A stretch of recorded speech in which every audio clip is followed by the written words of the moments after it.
On this National Black HIV/AIDS Awareness Sunday, we shine the light of our chalice on the disproportionate effect of HIV and AIDS on Black people. By this light, we see that although Blacks make up 13% of the U.S. population, they make up 42% of HIV/AIDS diagnoses. May we see better so we can do better. I'm going to invite Carole Hawkins to come up and sing our call to worship.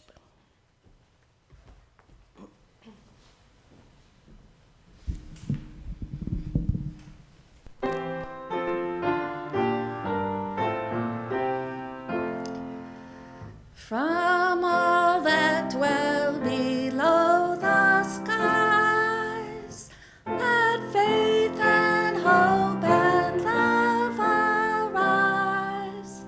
Let beauty, truth, and good be sung through every land by every tongue.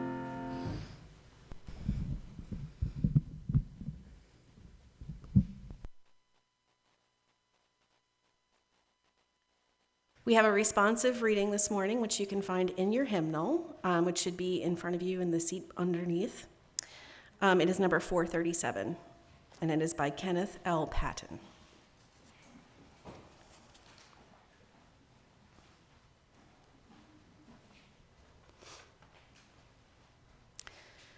Let us worship with our eyes and ears and fingertips.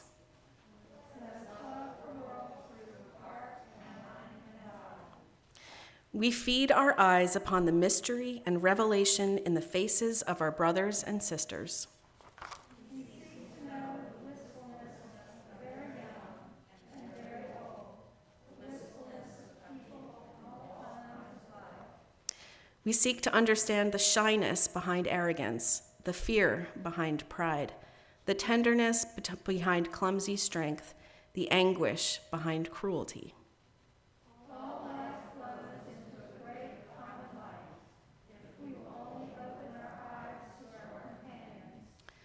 Let us worship, not in bowing down, not with closed eyes and stopped ears.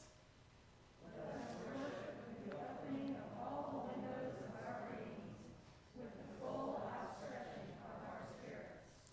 Life comes with singing and laughter, with tears and confiding, with a rising wave too great to be held in the mind and heart and body, to those who have fallen in love with life.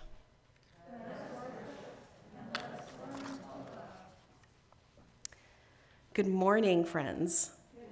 Good morning. My name is Caitlin Regan, and my pronouns are she and her. I am grateful to be here with you today.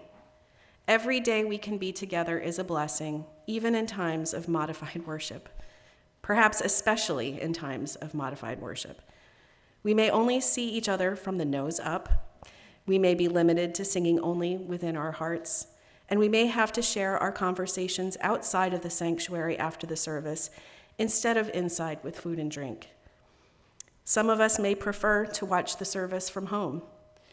But together, whatever form it takes, there is life. I am here today to celebrate that life and to worship with you with intention and impact. Welcome. I would like to extend a very special welcome to anyone who is visiting us for the first time this morning. We are so glad you are here. We hope you'll take some time to learn more about us by visiting with our members outside the sanctuary after our service this morning. Our faith is based on universal love, hope, justice, and joy for all people. We share the understanding that everyone belongs, and we breathe life into that understanding through meaningful action. None of us is perfect, and we accept that as we continually learn and then adjust as we go. It is in that spirit that I welcome you not only to sit together this morning, but to worship together, to learn together, and to grow together. I am grateful for you. I would also like to welcome our very own Melodiers, who will be performing this morning's special music. BBUC members Linda Crawford, Eileen Morrison, and Ellen Maselli make up the trio. They've all been musicians from an early age, and both they and we are fortunate that they found each other to form this group. Welcome, Melodiers.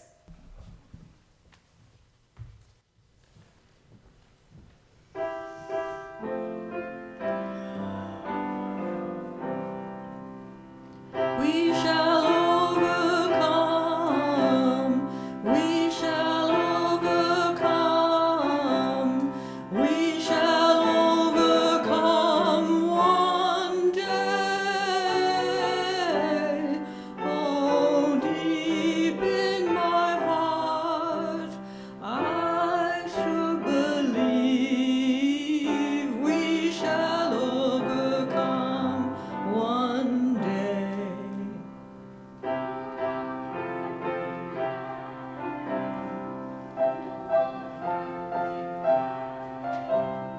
We'll walk hand in hand one day. Oh, deep in my heart, I do believe we shall overcome one day. We shall all be free. We shall all be free. We shall all be free one day.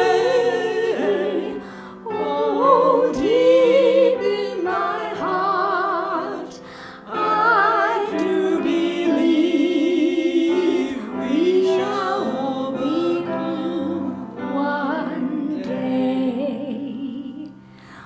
We shall live in peace.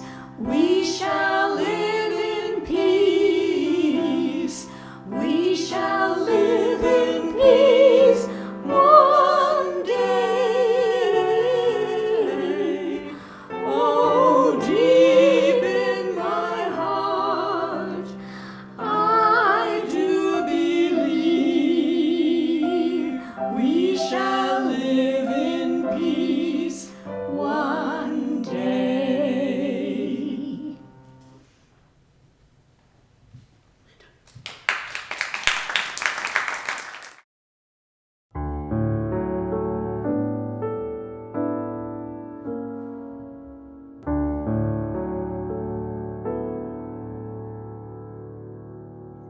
Hello, and welcome to the Wonder Box. Are you like me and wondering what's in the box today? Let's check. A heart. I wonder why we have a heart. Thump, thump, thump, thump. Have you ever thought about when we talk about our feelings, we talk about our hearts? Let me ask you another question. Have you ever had your heart hurt by something someone said that was mean or unkind? Whether they meant it that way or not? Have you ever hurt somebody's feelings, whether you meant it or not? Have you heard people say something like, wow, you run fast for a girl. Your name is so hard to pronounce. You speak English surprisingly well. You don't act like a girl. You don't dress like a boy. People may have intended for their words to be nice, not realizing that their words can hurt or ouch our heart. Mean or unkind words based on how someone looks or sounds or even dresses can make someone feel bad about themselves and send the message they don't belong or are less than. It wrinkles their heart. And when someone's heart gets wrinkled, as hard as they might try to smooth out the wrinkles, they won't be able to make it go back the way it was. It's really important before we speak to think and be smart, because it's really hard to fix a wrinkled heart. And when someone says something that wrinkles your heart, it's okay to say, ouch, that hurts. It's how we all learn to be kind and gentle with each other. And with this, our lesson is told. Until the next time. Now let us take some time to acknowledge the joys and concerns we hold in our hearts. When we share our joys, they become magnified, and when we share our concerns, they become lessened.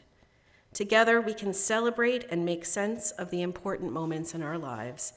I'd like to welcome Julie Smithers, who's a member of our pastoral care team, to share this week's joys and concerns.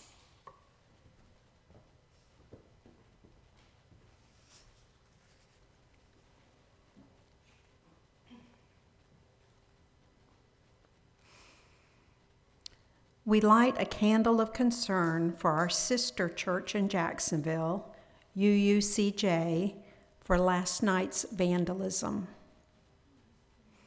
We light this final candle for the joys and concerns that remain in the quiet of our hearts.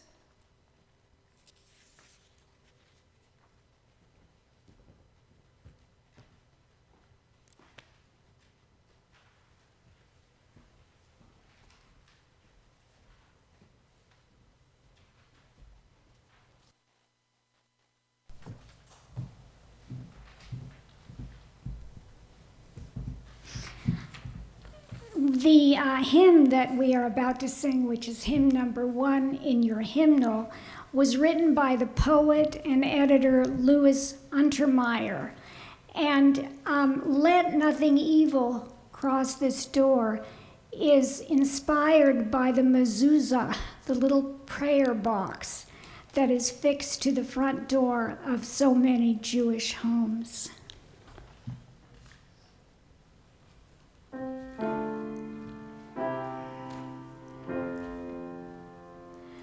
May nothing evil cross this door, and may ill fortune never pry about these windows. May the roar and rain go by. By faith made strong, the rafters will withstand the battering of the storm. This hearth, though all the world grow chill, will keep you warm. We shall walk softly through these rooms, touching our lips with holy wine, till every casual corner blooms into a shrine. With laughter drown the raucous shout, and though their sheltering walls are thin, may they be strong to keep hate out and hold love in.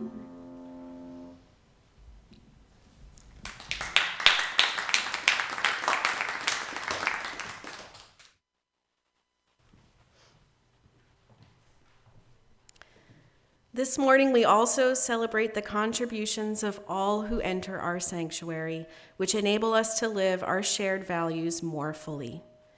We all bring our gifts to the table, whether participating in committees, drives, events, or in this particular moment, the offering.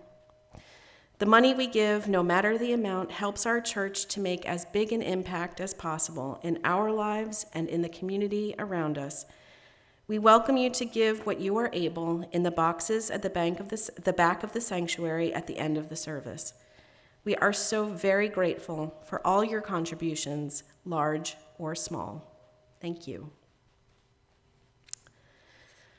Reverend David Miller is the senior minister at the Unitarian Universalist Congregation of Fairfax in Virginia. He was raised Jewish in the Skokie, Evanston area just north of Chicago. He has a BS degree in political science from the University of Utah and received his Master of Divinity degree from the Claremont School of Theology in 2008 with an emphasis in social transformation. Before he was called to the ministry, David spent more than 25 years in executive management, strategic planning, marketing, business development, and fundraising with private sector and nonprofit organizations. David also previously served the San Diego County UU Cluster as the ministerial coordinator of the San Diego County UU Network, as a member of the Unitarian Universalist Association's Pacific Southwest District Ministerial Transitions Team, and as a district consultant for boards for strategic planning and mission vision retreats. He also served Unitarian Universalism as a member of the Standing on the Side of Love National Creative Advisory Team. And we will welcome David virtually this morning through the magic of the internet.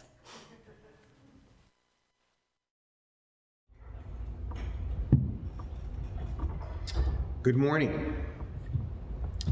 When I first came to Unitarian Universalism, I heard a phrase, assume good intentions. Assuming good intentions was something that I hadn't thought about much in my life.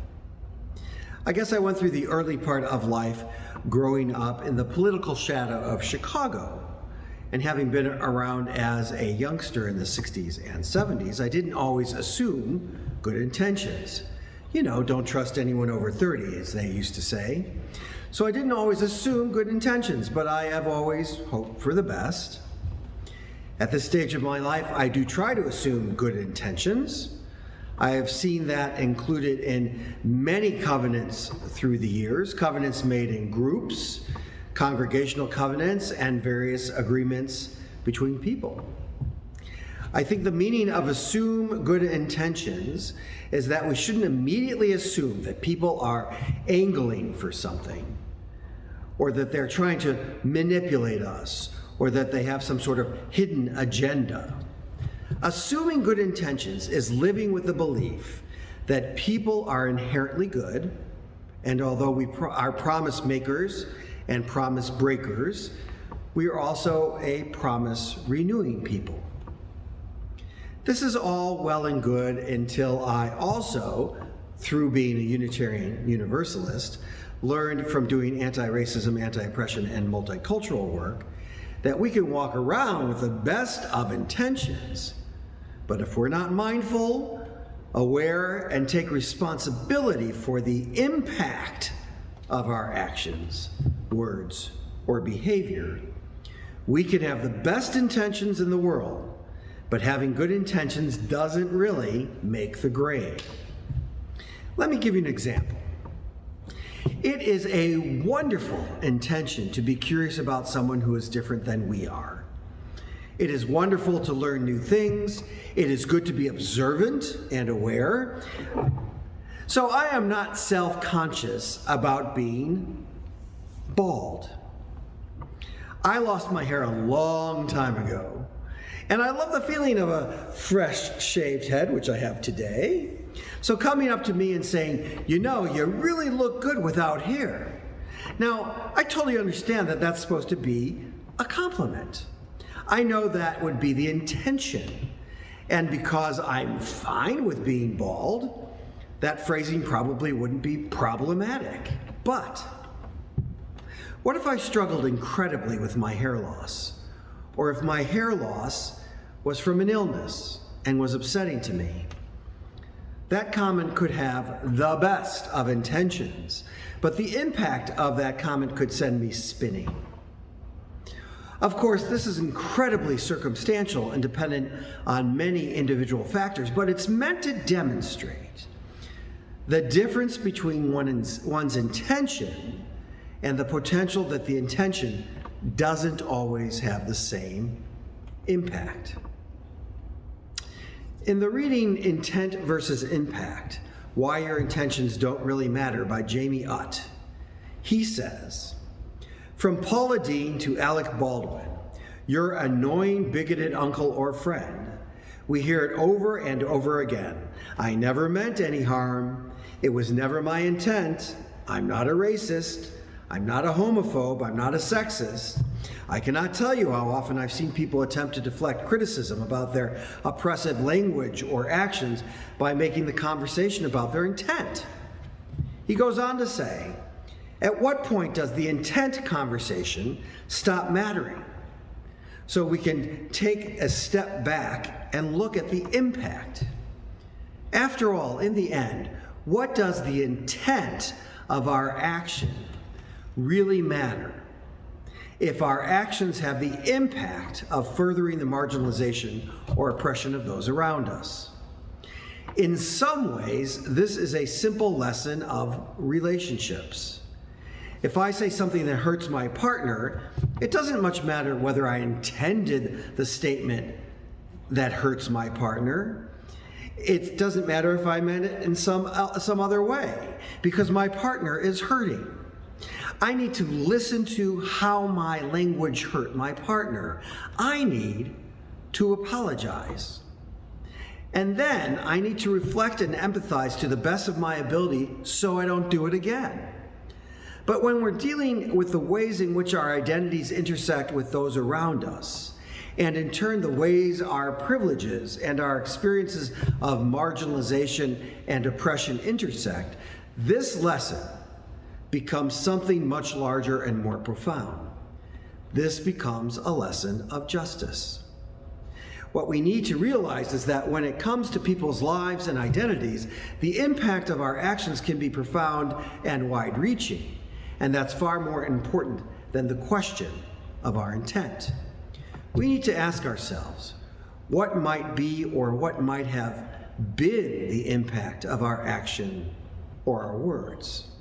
And we need to step back and listen when we're being told that the impact of our actions is out of step with our intents or our perceptions of self. Now, just like this quote in this article, I bet if I asked all of you to recount a time with your families, perhaps this past holiday season, a certain percentage would be able to express to me some cringe-worthy moments about this subject. I have to tell you, I have seen intent turn into cringe-worthy moments in UU congregations on more than one occasion. Efforts that without question were meant to be from a good place, but whose impact landed with a thud. One example that is often a told tale is that some of our congregations that skew to a more seasoned side of the age range, a young adult walks in with children and almost gets jumped on and held down with the welcome. And I've personally seen someone so happy that there was a family of color coming to visit. She turned with a great big grin with a joyous tone and yelled, "Is that a black family?" And I'm pretty sure that family never returned. A big part of all of this is not thinking of the world through our own framework, and that is the only way the world exists. I wonder how many of us look at people all the time and fill in the story based on how they are dressed, what car they are driving, how they speak, where they are from, the color of their skin, and many other factors. I know it happens because I do it all the time. I think in many ways it is built in. We have our frameworks, and no matter our intentions or the intentions of others, impact doesn't always hit the way we meant from our perspective. Now, I want to invite you into a little experiment at some point in time. Some point, pair off with someone sitting near you. Then I invite one of you to think of a situation. It could be frustrating or funny or sad. It could make you angry or happy or despondent. But after you think of that situation, try and use your face to reflect on how you are feeling. Now, the other person in the pair, I would invite them to try and use that visual clue to describe the emotion in the story that you are thinking about and that your face is telling. The results are always very interesting. New Year's resolutions are intentions. There are all kinds of resolutions that people make with the best of intentions. We resolve to work to get the vote out, to be more positive, to read more, to watch less TV, to do more hiking. We make these resolutions with the best of intent, not always thinking about how much change management it might take.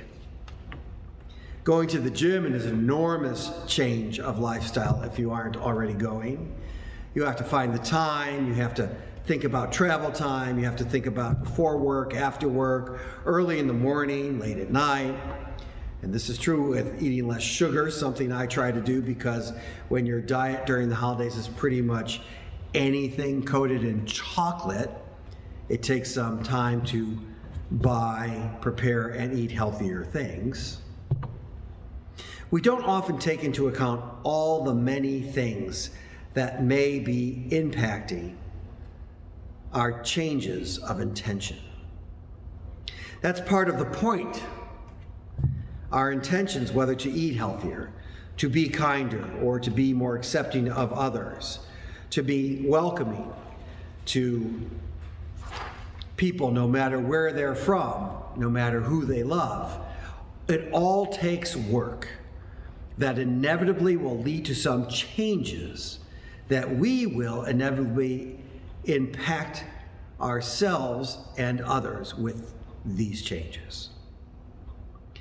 And I have to say that understanding how our intentions impact others is an important theme for 2022. In a world in so much conflict, in a faith tradition trying to learn, grow, change, and provide a space of healing and love, in a global pandemic, it is impossible for us to be perfect and necessary for us to be more aware of the impact of our stories, actions, and intentions. Our reading author, Jamie Utt, says it this way: listen, reflect, apologize, and do better. It doesn't matter whether we deep down believe ourselves to be racist or whether we intend our actions to be hurtful or sexist. It doesn't matter. If the impact of our actions is furthering oppression, then that's all that really matters. If the impact of our actions is such that we need to listen and reflect, apologize, and work to do better in the future, then that is what the impact calls for. What does that look like? Well, to start, we can actually apologize. I don't know about you, but I'm sick of hearing, "I'm sorry that your face got in the way of my Frisbee," an example that happened to me numerous times on the Frisbee field. I never intended to hit you. Whether it's Paula Deen weeping on TV or Alec Baldwin asking us to simply trust that he's not a homophobe, those are not apologies. That's why I was incredibly inspired and relieved to see a major organization do it well when Kickstarter apologized and took full responsibility for their role in funding a creepy, rapey seduction guide. They apologized earnestly and accepted the role they played in something really terrible. They pledged to never allow projects like this to be funded in the future. And then they donated $25,000 to RAIN, the National Sexual Assault Hotline. And at the interpersonal level, we can take a clue from Kickstarter. When we're told that the impact of our action, inaction, or words are hurtful and further others' oppression, we can start by apologizing without any defensive caveats. From there, we can spend the time to reflect in hopes of gaining at least some understanding, however marginal, of the harmful impact. And we can do our best to move forward by acting more accountably. It is possible that there's no way we can know how our every action, no matter what the intention, will impact others. Which leads me to think maybe one of our most important set of resolutions this year is to be more open to not knowing, to listening, to reflecting, to not having to be right, something I talk about with myself and all of us in my congregation at least once a year, and to exchanging defensiveness for humility and openness to what may come. If New Year's resolutions were easy, we wouldn't have to make them each year. Remember, we are a promise-making and promise-breaking and promise-renewing people. And all we can do is to promise to do our best and to listen, reflect, apologize, and do better. May that be so. And amen.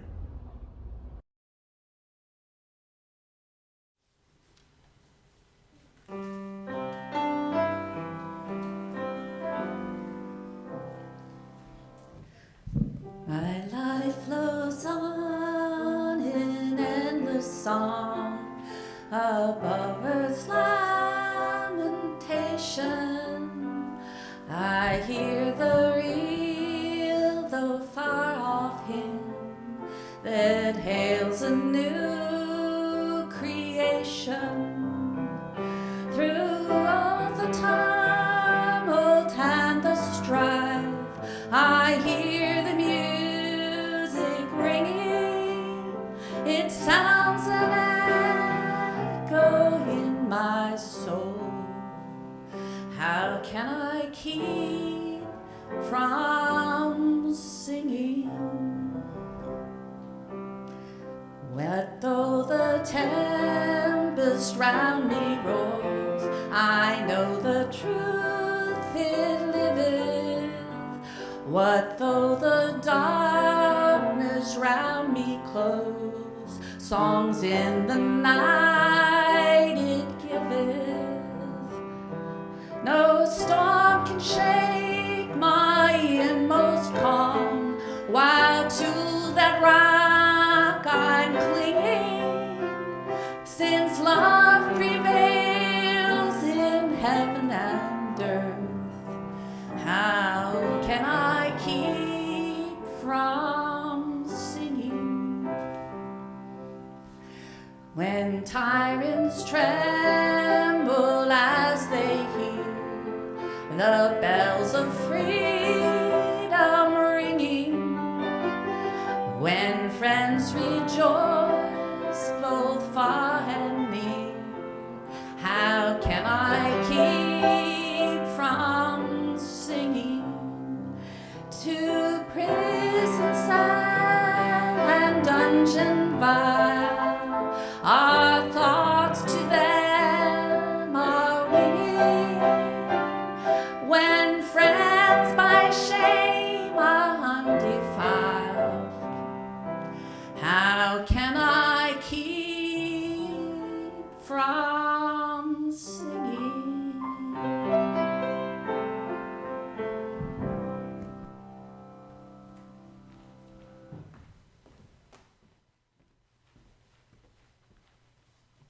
Thank you, Carole. Our closing words today are by John McQuiston II. At the beginning of each day, after we open our eyes to receive the light of that day, as we listen to the voices and sounds that surround us, we must resolve to treat each hour as the rarest of gifts and be grateful for the consciousness that allow us to experience it, recalling in thanks that our awareness is a present from which we know not where or how or why. When we rise from sleep, let us rise for the joy of the true work that we will be about this day, and considerately cheer one another on. Life will always provide matters for concern. Each day, however, brings with it reasons for joy. Every day carries the potential to bring the experience of heaven. Have the courage to expect good from it. Be gentle with this life and use the light of life to live fully in your time. Amen. Thank you for coming.